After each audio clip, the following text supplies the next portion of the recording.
Hello and welcome back to the channel. If you've ever felt like one comment, a look, a email or a text, or even a shift in someone's tone can send you spiraling, you are definitely not alone.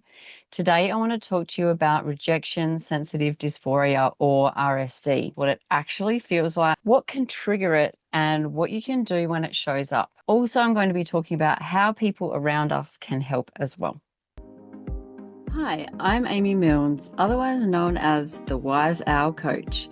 Welcome to my ADHD Awareness Month mini-series where I share insights, lived experience, and practical strategies to highlight the many faces of ADHD and support more inclusive workplaces. Alrighty, so first things first, what actually is RSD? RSD is that intense emotional pain that comes from real or even perceived rejection, criticism, or failure. It's not something that's officially listed in diagnostic manuals, but it's a very real experience recognized by both research and lived experience. RSD can be triggered by lots of different things. Sometimes things like direct criticism or conflict, but also things like feeling left out, feeling misunderstood, or picking up on subtle changes in tone or energy. Even small things can hit hard with RSD, and that's not because we're too sensitive. The ADHD brain can process emotional pain in a very physical way. Our bodies can react before our brains even have time to make sense of it. So it can feel instant and it can feel overwhelming. And there's actually a reason for that. Some experts, like Dr. Russell Barkley, estimate that by the time a child with ADHD finishes primary school, they may have heard thousands, possibly tens of thousands, more negative or corrective messages than their neurotypical peers. It's not only about what's said, it's also about what we absorb. It's what we see on TV, what we read, what we're taught, or what we notice just by observing the world around us, where neurotypical people are often praised for behaving, speaking, or figuring things out in ways that don't come naturally to us. Those constant comparisons start really early, and over time, they condition our brains to expect rejection even when it might not be happening. Sometimes when RSD hits, we slip into self-protection without even realizing it. Things like perfectionism, procrastination, or avoiding altogether. So how can you recognize when RSD is showing up in your body? For me and for many people I've spoken with, it can show up as a stress response. So I notice I feel sick in my stomach. I sometimes have a clenched jaw. My shoulders quite often come up. The one that I really wanted to talk about is the mental spiral, overthinking, replaying conversations on a loop, catastrophizing, or needing to retreat from everything for a while because everything just feels too overwhelming and your brain feels really, really clouded and foggy. Okay, so what can you do when you notice RSD showing up? The first step when you notice RSD is happening is to pause. What works really well for me is to name what's happening without judgment. That simple awareness, noticing, can be enough to interrupt the spiral before it takes over. The next thing that's really helpful is to regulate your body, regulate your nervous system, because the body often reacts before the brain can catch up. And this might mean things like listening and humming along to music that you really like.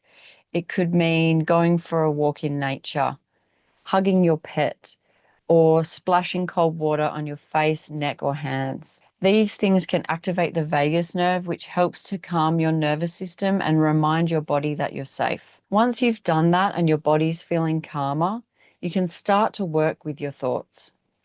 One thing that's really helped me and that I often share with clients is a little mindset check-in based on the work of Byron Katie. When your brain starts spiraling, you can ask yourself a series of questions such as, is this true? Do I know for sure that this is true? What else might be going on here? And I'll drop in the description the complete list of questions so that you can have a read through that if you're interested. Another thing that's worked for some people that experience RSD is to ask in the moment, what if there's a completely boring, neutral reason for this? And it's not the thing that I think it is. Also, checking in with someone else and validating externally your thoughts on something can be really helpful as well. Verbal processing can help shift those looping patterns out of your head and into words, which makes them easier to manage. Also, journaling. A lot of people find it really good to write things down and make sense of it on the page. Now let's talk about burnout, because RSD and burnout often go hand in hand. When you live in a constant state of scanning for rejection, trying to avoid criticism or holding yourself all together all day, it can be exhausting. And eventually that emotional load catches up with you. Quite often, ADHDers talk about the heavy load of masking. And one of the reasons that ADHDers mask is to avoid rejection. I'm not insert thing here that society expects me to be, so I need to pretend to be something that I'm not to be accepted and to be loved and to be validated. That can become really fatiguing. You might notice mental fatigue, emotional numbness, or that sense of being done with everything. And even small tasks can start to feel overwhelming. This is your nervous system saying, I need a break. This isn't weakness. It's not laziness. It's your body asking for rest, safety, and compassion. So how can other people support someone with ADHD and RSD? The first thing I would recommend is to start by listening. We've got 2 ears and 1 mouth for a reason, and that's because we should be listening more than talking. I need to take this advice myself. Start by listening, not fixing. Validate that person and what they're feeling, even if it doesn't make sense to you. Some phrases that can be really helpful are things like, that sounds really hard, or I can see why that would feel really painful for you or hurtful for you. Also, the best thing you can do is simply asking, what do you need from me right now? Or how can I help you? Do you want me to just listen and hold space for you? Do you want a hug? Do you need some space?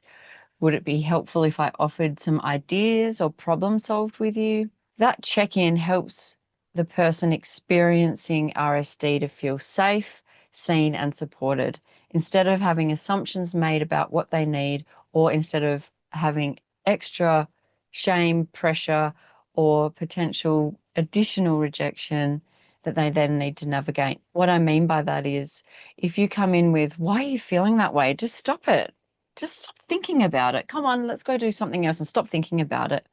That's actually not helpful, because the person experiencing it can't switch that off. This is actually something really important to understand. ADHD isn't something we can switch off, and neither is RSD. These aren't momentary reactions or trendy things or quirks. They're part of how our brains and bodies are wired. It's how we experience the world. When people can understand that, it naturally builds empathy, patience, and compassion. Another thing worth mentioning here, if you're the person experiencing RSD, communicating with the people around you who want to support you is a really good way to make this a two-way street and make this a better experience for you as well. So by naming what it is that's happening for you in the moment, the person supporting you then understands what you're experiencing. For example, I'm noticing I'm interpreting your sigh or your change in tone as though I've done something wrong. I know that might not be true, but I just need to say it out loud so we can talk it through. These moments of awareness and honest communication can completely change the dynamic in your relationships. It brings understanding instead of defensiveness, and connection instead of distance. Another thing I would say, if you're supporting someone with ADHD and RSD, is to be mindful of the small things as well. Tone, facial expressions, the timing of feedback, the environment that's around you. Sometimes it's not just about what you say, but how it lands. Also, something that's really helped me is if I'm feeling really overwhelmed, my husband, Brad, is really good at checking in with the basic needs that a lot of ADHDers tend to forget, which can amplify RSD. Things like, when was the last time you ate? How much water have you had today? When was the last time you took a break from your computer?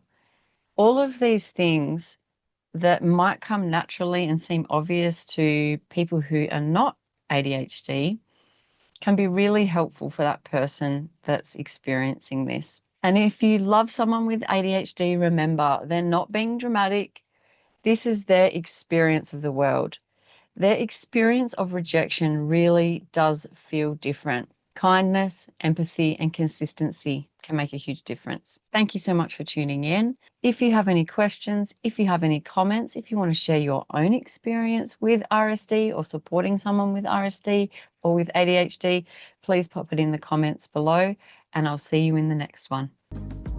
Thanks for tuning in. If this resonated, please share it with someone who might find it helpful and follow along for more conversations on ADHD and inclusion.